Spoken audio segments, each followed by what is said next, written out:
The billionaire head of Fortescue Metals says the fight against the federal government's compromise tax on mining profits will continue. In a wide-ranging address in Sydney, Andrew Forrest has also taken a shot at BHP Billiton boss Marius Kloppers, claiming the version of a carbon tax he's proposing is a tax that BHP will never pay. Andrew Robertson reports. A self-made corporate heavyweight, Andrew Forrest is always colourful, and he didn't disappoint when he spoke to the Australia-Israel Chamber of Commerce in Sydney. His view on life is simple. We have two reasons for being here on Earth. One is to have fun, and the other is to be useful. On a more serious note, Mr Forrest says the government still has not appreciated the consequences of its revised attempt to tax the super profits of the mining industry. The MRRT will prevent other Fortescues getting up. I mean, I could not have done Fortescue under an RSBT or an MRRT guise. The mineral resources rent tax was designed in consultation with Australia's three biggest miners, which is why Andrew Forrest believes their positions have been well protected. He says the tax needs to be debated at the new federal government's planned tax summit.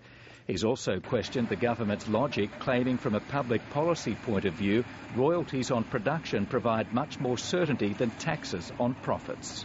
A profit-based tax only delivers substantial income in those periods of super profits. Royalties, however, is a heavier burden, but at least it delivers great income for the government in good times and bad. As for the carbon tax suggested last week by BHP Billiton boss Marius Kloppers, Mr Forrest says it's another example of the big miners thinking only of themselves. He's saying that you get a complete rebate if you're an exporter. That's what I was going to say. Well, there you go. So BHP's a total exporter. So he's inventing a tax which will be paid for by everyone else. Mr Forrest says scientists and not politicians should decide how Australia tackles climate change, calling for more research on the Coalition's policy of carbon soil sequestration. A carbon tax, if you have to have some device at all, then it's a little bit like democracy, Jennifer. It's the worst system in the world except for all the others. On matters of the economy, despite being an exporter, he's not overly concerned by the latest surge in the Australian dollar.